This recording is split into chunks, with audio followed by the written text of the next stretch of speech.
નમસ્તે વિદ્યાર્થી મિત્રો, સ્વાગત છે આપનું જીકે સરિયા ડિજિટલ ચેનલ. વિદ્યાર્થી મિત્રો, આજે આપણે ફરી એકત્રિત થયા છીએ ત્યારે આપણે બોરો પાઠનો અભ્યાસને આગળ વધારીશું. તો જોઈએ પાઠ 22 બોરો લેખક ઝવેરચંદ મેઘાણી અને એનું સાહિત્ય પ્રકાર છે એ લોકવાર્તા છે.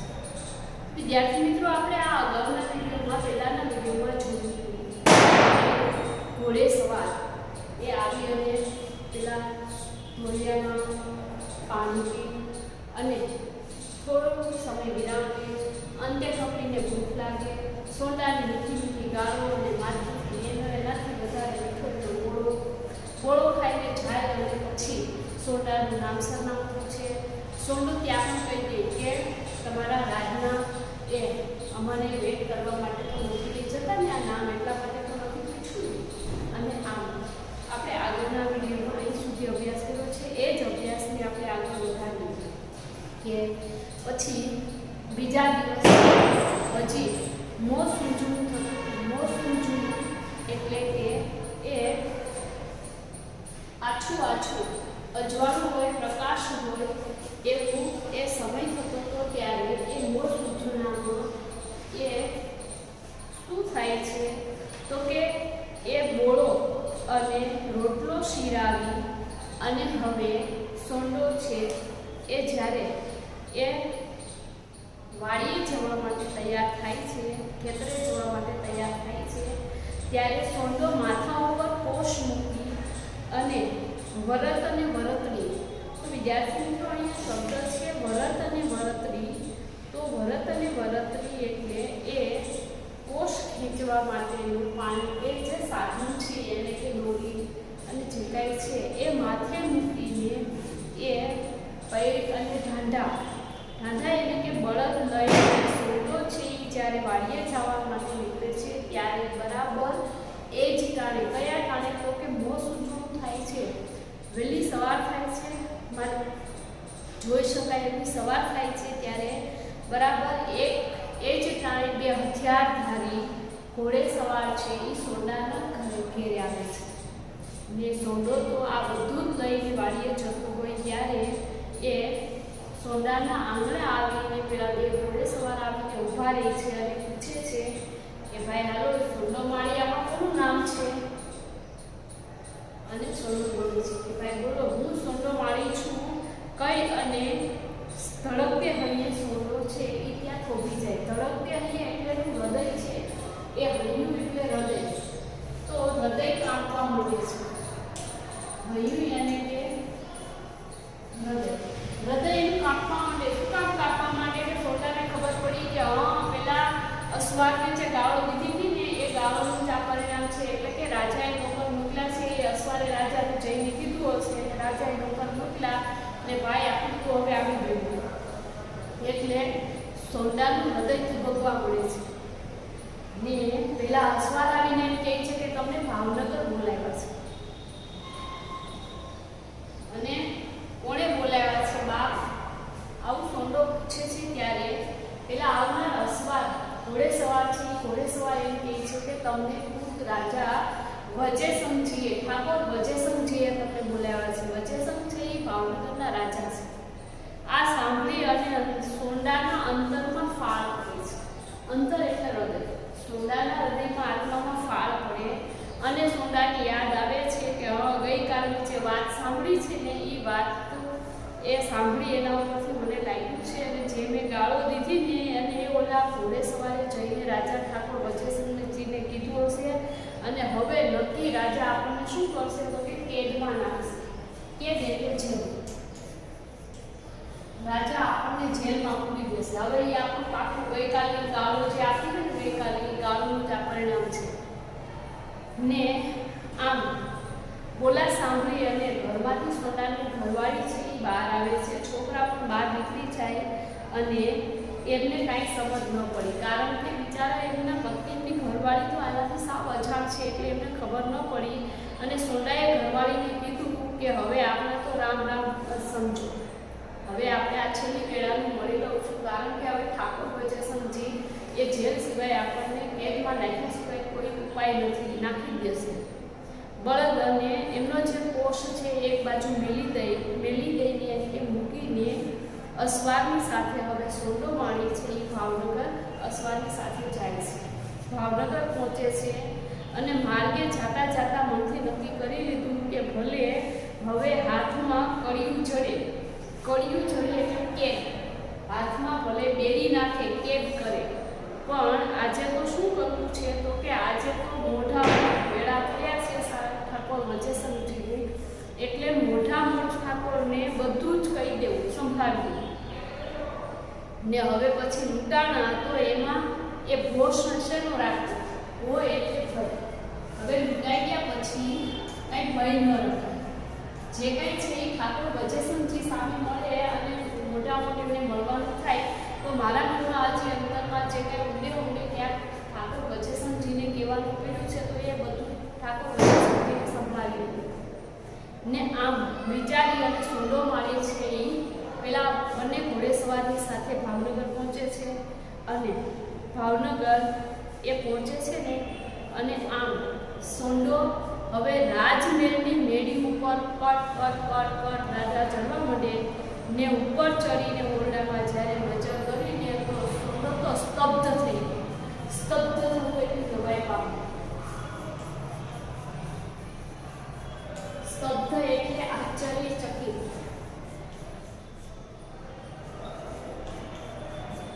વિદ્યાર્થી મિત્રો સોંડો આશ્ચર્યચકિત થઈ ગયો હશે કારણ કે વેડી ઉપર ચડીને જ્યારે દરબારમાં પહોંચે છે ત્યારે ખુદ એ જેને ગઈકાલે ગાળો દીધેલી છે એ ઠાકોર રાજા વજેસંગજી છે એને સિંહાસન ઉપર બિરાજેલા જોવે છે.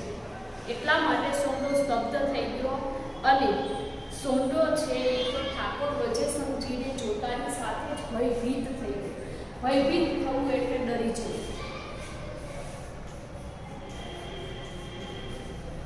ભયભીત એટલે ડરવું. ઠાકોર વજેસંગજીને જોઈને સોંડો તો ડરી જ ગયો અને ઠાકોર વજેસંગજીએ પોતાની પાસે સોંડાને બેસાડ્યો. તો આ રાજા છે, આ રાજાનું હૃદય છે, આનું હૃદય છે, વિશાળ હૃદય છે રાજાનું. રાજાએ ખુદ સોંડાને બાજુ ઉપર બેસાડી અને પછી પંપાળે છે. પંપાળવું એટલે કે વહાલું. પંપાળવું એટલે કે વહાલું. રાજા પોતે ઠાકોર વજેસંગજી છે એ સોંડાને પંપાળે છે, વાલ કરે અને પછી પૂછે છે કે સોંડા તું બીવે છે શા માટે? સોંડો જવાબ આપે કે બાપ કાલ તમને જે બહુ ગાળો દીધી ને માટે મને આજે બીક લાગે છે. ઠાકોર કહે છે કે બાપને એમાં શું એ ખોટું શું કીધું અને તમે તો અમારા છોડું કહેવા અને તમારે દુઃખ હોય અને તમે એ અમને કયો દુઃખ રોવાનો હક છે માટે બચ્ચાની ગાળો તો માવતરને કેવી લાગે? અરે સોંડા બચ્ચાની ગાળો તો માવતરને મીઠી લાગે. આવું કોણ કહે છે વિદ્યાર્થી મિત્રો?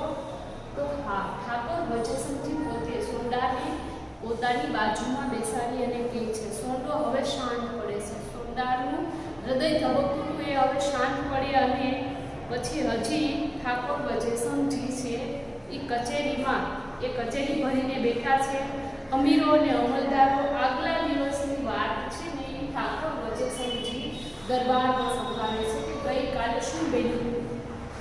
અને પછી એમ કહે છે કે ઓહો જસાભાઈ પરમાનંદા, શું કહું, આ ઘોડિયા અને ખેડૂતના વગર ઓળખ્યાના જે આદર સત્કાર મારો કર્યો ને હા શું એનો મીઠો બોલો અને એથી મીઠી જો કોઈ હોય ને તો એમની સાચુકલી ગાળ આવું વખાણ કરે છે. કોણ વખાણ કરે છે વિદ્યાર્થી મિત્રો? તો હા, ઠાકોર વજેસંગજી પોતે વખાણ કરે છે. દરબાર ભરીને બેઠા વખાણ કરે છે અને એવી તો મજા આવી કે મને આ મોલાટની મીઠોમાં આટલી મજા નથી.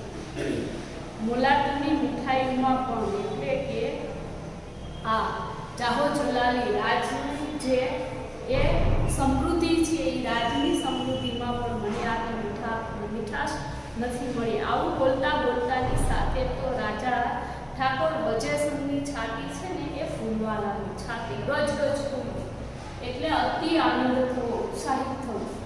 તો વિદ્યાર્થી મિત્રો અહીં એ રૂઢિપ્રયોગ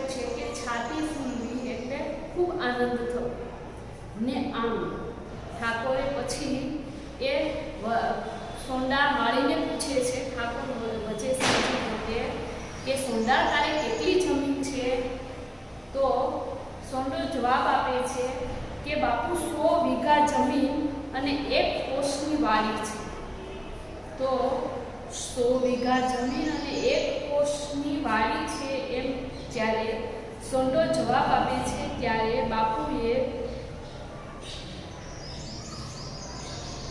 મહારાજા એ જેસાભાઈ વજીર છે એમના એ પ્રધાન છે એમનું નામ જેસાભાઈ છે અને જેસાભાઈને બોલાવીને કહે છે કે એક તાંબાનું પતરું લાવો, કારણ કે એ સમયમાં રાજા રજવાડાઓમાં તાંબાના પત્રમાં લેખ લખાતા અને રાજા કોઈ પણ સંપત્તિ કોઈ પણ વ્યક્તિના નામે કરે ને તો તાંબાના પત્રમાં લખી નથી. આવો એક સમયે રજવાડામાં એ રિવાજ હતો. એટલે તાંબાનું પતરું મંગાવે છે જેસાભાઈ વજીરની સાથે અને જેસાભાઈ વજીરે તાંબાનું પતરું લઈ આવે અને એના ઉપર ઠાકોર વજેશંકજી પોતે લખે છે.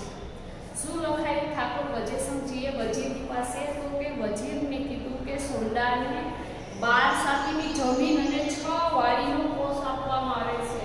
જે સોંડાને ગઈકાલે એમને જે મીઠી દાળો ખાધી ને એ દાળોના બદલામાં આજે એમને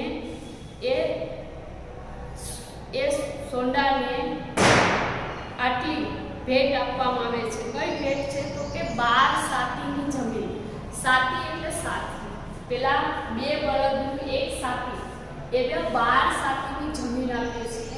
એટલે કે ઉદાહરણ તરીકે સમજી લઈએ કે સોંડાની પાસે 100 વીઘા જમીન છે અને 1 સાથી છે. તો આવા 12 સાતીની જમીન આપે છે એટલે કમસે કમ 1200 વીઘા જમીન થાય. એટલે 1200 વીઘા જમીન આપે છે ને પછી આવું તાંબાના પત્રમાં વજીર દ્વારા લેખ લખવામાં આવે છે. પત્ર ઉપર આટલું લખાય છે ને એટલે ફરી પાછા ઠાકોર વજેશંકજી બોલે છે. શું બોલે છે? તો કે કહે છે કે પત્રમાં લખો કે આ બધું જ જે આપવામાં આવ્યું છે ને એ સોંડાનો મીઠો ગોળો ખાતો છે ને એ ગોળાના બદલામાં આપવામાં આવ્યું. ને પછી આગળ એ કોતરાઈ જવું એટલે કે એમાં લખાઈ જવું. તો શબ્દ અહીં છે કોતરાઈ જવું એટલે કે લખાઈ જવું. તાંબાના પત્રમાં લેખ થઈ ગયો છે કે સોંડાને 1200 સાતીની જમીન આપવામાં આવી અને વળી દરબાર આગળ બોલ્યા. દરબાર એટલે ઠાકોર વજેશંકજી પોતે બોલ્યા કે બિચારો વાવણી કરવા માટે ક્યાં લેવા જાય, કારણ કે સોંડાની પરિસ્થિતિ ઠાકોર વજેશંકજી પોતાની આંખે નજરે જોઈને આવ્યા છે. એટલે એમ કહે છે કે આપો એમને 20 કળશી બાજુ વાવવા માટે. એને આના તો જોશે ને, દાણા તો જોશે ને, કાંઈ થોડી આનો જમીન આપી એટલે સોનું જઈને વાવવાનું છે. એના માટે એને અનાજ જોઈએ અને અનાજ માટે એમને એ 20 કળશી એટલે 1 કળશી બરાબર 20 મણ થાય. તો આવી 20 કળશી બરાબર એ 201 મણ અનાજ આપવામાં આવે છે. સોંડાને બાજુ આપવામાં આવે છે. અંદાજે આટલું થાય એવું આપણું અનુમાન છે.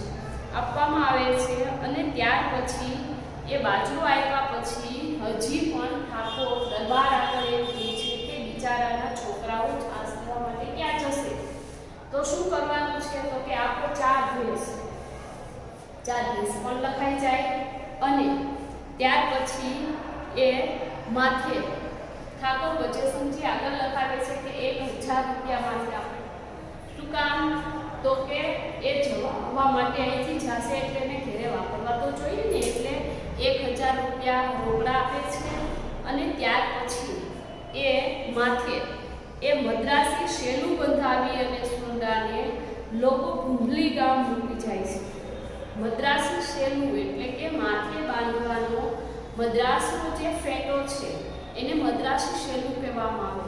તો આ મદ્રાસનો કિંમતી ફેટો છે કે જે આવા રાજાઓ અને જે મોટા લોકોને જે બાંધવામાં આવતો એવો મદ્રાસી ફેટો છે. શેલું બંધાવી અને રાજાના એ સિપાઈ એના માણસો છે એ ઘોડે સવારો છે એ વાતે ગાતે સોંડાને કુંભલી ગામ મૂકવામાં આવે છે તો વિદ્યાર્થી મિત્રો આ એક સોનાનો પ્રસંગ છે કે જે આપણે પૂર્વ પાઠમાં જોયું. આવો જ એક બીજો પ્રસંગ છે અને એ બીજો પ્રસંગ છે કેવો પ્રસંગ છે તો એ એક એવો પ્રસંગ છે કે ફરી પાછા રાજા, જો આ એક સમયની વાત છે કે રાજા પોતાના પ્રજાની પરિસ્થિતિને જાણવા માટે ખૂબ એ નગરમાં નીકળતા, નગરમાં એ ફેર કરવા માટે નીકળતા.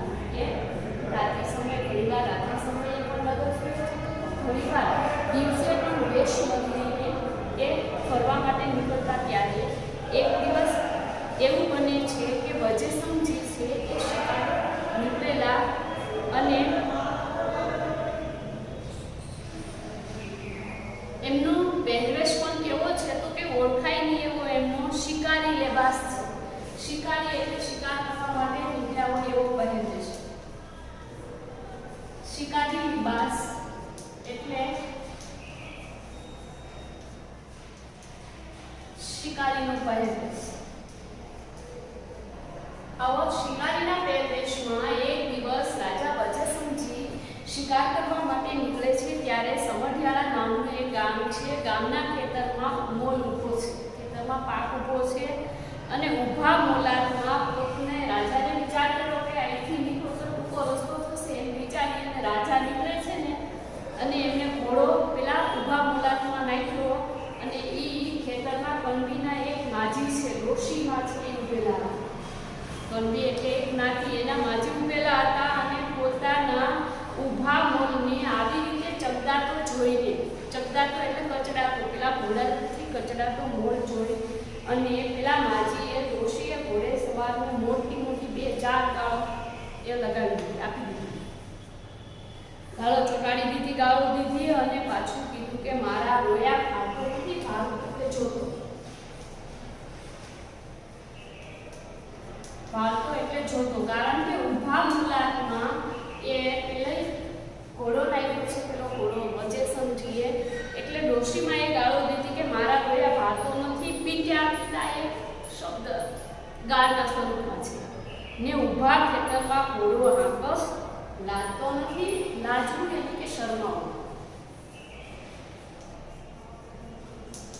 લાજવું એટલે કે શરમાવું. કોણ આવું કહે છે તો કે ડોશીમાં, કે જે કણબીના ડોશીમાં છે, મારે માજી છે અને ખેતરમાં ઊભા છે. રાજા એ ખુદ એમના મોલાદમાં ઊભા મોલાદમાં ઘોડો નાખે છે. ત્યારે મહારાજાએ મનમાં ખોટો ગુસ્સો કર્યો કે માજીનો પારો કેટલો છટકે છે. એટલે મહારાજાએ ગુસ્સે થઈને કીધું કે ડોશી તું ગાળો કોને દે છે, ગાળો કેમ કાઢે? ઓળખ છે કે અમે રાજના નોકર છીએ, નોકર અને જેલમાં ઘૂસી દેતા બહાર નહીં લાગે. ખુશ કેવી ના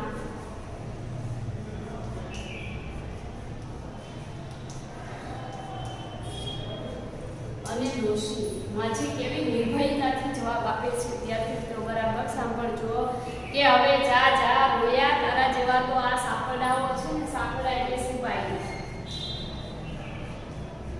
સાપડા એટલે સિપાહી, સિપાહી એટલે રાજના નોકર. ડોશીમાં પેલા ઘોડે સવારને ગાળો દે છે કે જા જા તારા જેવા સપડા તો કંઈક આવે ને જાય. બાપુ વજેસંગજીના રાજમાં કોની દેન છે? દેન એટલે તાકાત. આ રાજા વજેસંગજીના રાજની પ્રજા નિર્ભય છે અને એ સાચું કહેવામાં કોઈને પણ ડર રાખતો નથી. એટલે પેલા માજી જવાબ આપે છે ઘોડે સવારને કે જા જા તારા જેવા સપડા તો કેટલા આવે ને જાય. કોની દેન છે કે રાજા વજેસંગજીના આ રાજમાં અમને કેદમાં પૂરી શકે, કેદ અને જેલ. ઠાકોર છે એ કાંઈ કશો જવાબ આપતા નથી અને પછી ત્યાંથી આગળ ચાલ્યા જાય છે અને મનમાં વિચાર કરે છે કે વાહ, મારી પ્રજા એ કેવી નીડર છે. મારી પ્રજા એ નમાલી માયકામલી નથી, ડરપોક નથી, નીડર છે. મારા પર એ લોકોનો કેવો ભરોસો છે અને હજી મારા રાજની પ્રજા આનાથી પણ વધારે જો નીડર બને, નિર્ભયતાથી બીજા લોકોને કહી શકે અને જો એવી પ્રજા બને ને તો જ મારું આ રાજ અને મારું આ પૃથ્વી પર જીવવું છે ને એ પ્રમાણ છે. આમ ડોશીના પછી રાજ દરબારમાં ફરી ડોશીમાને પણ બોલાવવામાં આવે છે અને ડોશીમાના લોકોને કાયમની પટલાણી સોંપવા એ પટલાઈ સોંપવામાં આવે છે અને આમ આ ઉપરાંત એટલે જમીન પણ ભેટમાં આપવામાં આવે છે. તો વિદ્યાર્થી મિત્રો આવો આ બોલો ઝવેરચંદ મેઘાણીના પાઠનો આપણે અભ્યાસ કર્યો અને આમ આ પાઠમાંથી રાજા વજયસંઘજીના દરબારમાં પ્રજાને જે તકલીફો અનુભવાતી એ તકલીફોનું એ વર્ણન અને સિપાહીના લાગતા વળગતા પ્રજાને કેવા કરવા વેણ સંભાળી દેતા અને પોતે પણ માણસો ભૂખ્યા રહી અને બીજાને જમાડતા હતા. તો આવી અતિથિ ભાવના એમને આપણને આના દર્શન થાય છે. તો વિદ્યાર્થી મિત્રો આ પાઠને આપણે બોલો પાઠને અહીંયા પૂર્ણ કરીએ છીએ.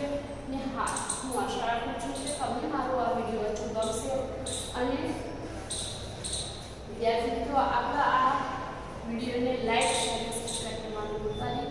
ફરી મળીશું નેક્સ્ટ વિડીયોમાં. જોતા રહો જેને સંજ્ઞા ડિજિટલ ચેનલ. થેન્ક